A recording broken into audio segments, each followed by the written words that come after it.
Good morning विद्यार्थी मित्रों। कक्षा 12 विषय भूगोल पाठ 13।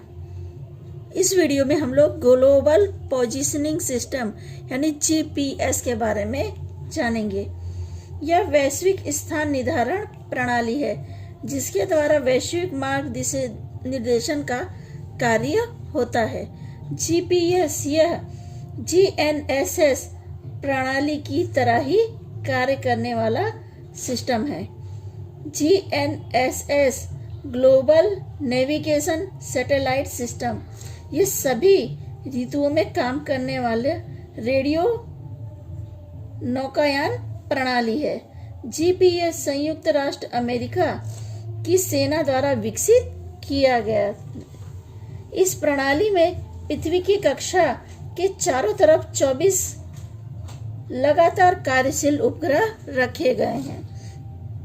प्रत्येक जो उपग्रह है वो अपनी कक्षा भ्रमण समय 12 घंटे का रखा गया है और वह समग्र दुनिया में व्यापक सैटेलाइट ट्रैकिंग पद्धति पर आधारित है। जीपीएस सिस्टम का उपयोग हम लोग सभी करते हैं। इसमें पृथ्वी के आसपास परिभ्रमण करने वाले उपग्रहों के समूह द्वारा उत्पन्न किए गए सिग्नल्स के अनुप्रास्त कट का जीपीएस सिग्नल द्वारा उपयोग किया जाता है। यह 500 मीटर के घेरे में उपकरण का स्थान निश्चित करता है। यह प्रणाली त्रिकोणीय प्रणाली के रूप में भी जानी जाती है। उपग्रह से जो जानकारी है वो रेडियो तरंगों के द्वारा पृथ्वी पर भेजी जाती है और उसके बाद में वो भू सतह पर रहे भू नियंत्रण केंद्र द्वारा पकड़ी जाती है। वहां से उसे पुनः प्रसारण किया जाता है। इस पुनः प्रसारण संकेत तरंगों को व्यक्तिगत उपयोगकर्ता अपने उपकरण पर प्राप्त करता है। कहने का अर्थ है कि जो रेडियो एक्टिव तरंगें पृथ्वी पर भेजी जाती हैं उसे भू नियंत्रण केंद्र द्वारा पकड़ा जाता है। इसके बाद उसे पुनः प्रसारण किया जाता है और जो उपयोग करता है उसे अपने उपकरण पे प्राप्त कर सकता है। इसमें व्यक्ति स्वयं उस समय भू सतह पर कहाँ है यह जान सकता है। स्वयं के स्थान का अवकाशीय अवलोकन उसके कार्य को आयोजन सरलता पूर्वक कर सकता है।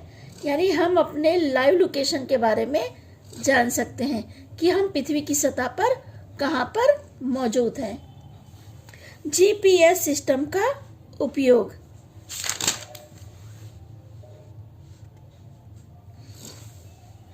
स्थान सापेक्ष घड़ी मिलान करने वाली जानकारी दुनिया के किसी भी स्थान से अवकाशीय पदार्थ का स्थान निर्धारण करने में खगोल विज्ञान अत्यंत उपयोगी है। आकाश दर्शन करने वाले नाविक एवं ट्रैकर के लिए यह उपयोगी प्रणाली है। संबंधित स्थान के प्रामाणिक समय का निर्देशन करती है। दूसरा टॉपिक है स्वयं संचालित वाहन। स्वयं संचालित वाहन यानी जो स्वयं चलते हों, जिसमें ड्राइवरों की आवश्यकता नहीं होती है। चालक रहित वाहनों को निर्देशन देना तथा रास्ते पर ट्रक, बस जैसे साधनों का सही स्थान जानकर मार्गदर्शन दिया जा सकता है। अगला टॉपिक है मानचित्र।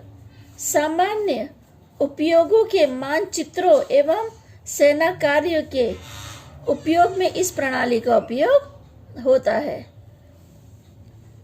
सेलुलर फोन एक टाइम जोन से अन्य टाइम जोन में प्रवेश करने वाले यात्रियों के सेल फोन की घड़ियों में स्वयं उस स्थान के समय का निर्देशन हो जाता है।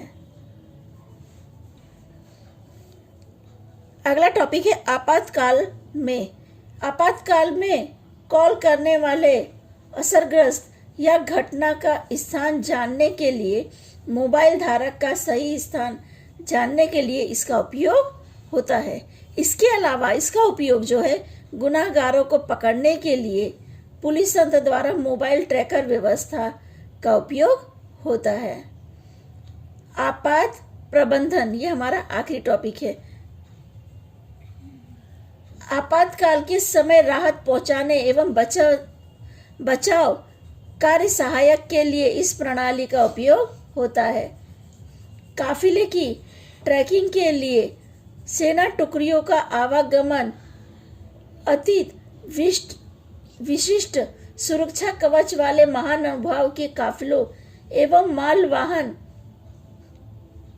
मालवाहक वाहनों की गति तथा समय समय पर उनका स्थान जानने के लिए इसका उपयोग होता है। ट्रैकर सिस्टम के द्वारा आप कहाँ पर मौजूद हैं या फिर आपका वाहन कहाँ पर मौजूद है उसकी जानकारी आपको हर क्षण हो सकती है। हमारे इस लेसन का आखिरी टॉपिक है GPRS, general pocket radio services. General pocket radio services यह मोबाइल की जानकारी के समूह को ध्यान में रखकर 2G और 3G सेल्युलर कम्युनिकेशन आधारित वैश्विक प्रणाली है। यह प्रणाली संक्षेप में जीपीआरएस के नाम से जानी जाती है। जनरल पॉकेट रेडियो सर्विस यह एक ऐसी पॉकेट आधारित वायरलेस संचार सेवा है जो 56 से 114 kbps, कहने का अर्थ है, इसका फुल फॉर्म है किलोबाइट पर सेकंड की गति से मोबाइल फोन और कंप्यूटर उपयोगकर्ता को इंटरनेट से लगातार जोड़ने के लिए जानकारी देता है। हमने विविध आर्थिक प्रवृत्ति, प्रतिदिन के क्रियाकलाप, जानकारी का आदान प्रदान, आपदा निवारण, सुरक्षा जैसे क्षेत्रों में इन प्रणालियों का विनियोग व्यापक रूप से हो सकता है। भविष्य में इस क्षेत्र में अधिक उन्नत प्रणालियों और उपकरणों द्वारा वैश्विक व्यवहार सरल बन जाएगा, ऐसा निसंकोच कह सकते हैं। कहने का अर्थ है कि भविष्य में और भी नई नई प्रणालियों का हम उपयोग कर सकते हैं। आज हम देख रहे हैं कि हम हर टेक्निक का इस्तेमाल किसी नई चीज को बनाने के लिए या नई नई टेक्निकों का दिनों दिन इस्तेमाल कर रहे हैं। भविष्य में और भी नई नई टेक्निकों का इस्तेमाल हम कर सकते हैं। ठीक है बेटा, इसी के साथ ये पाठ पूरा होता है।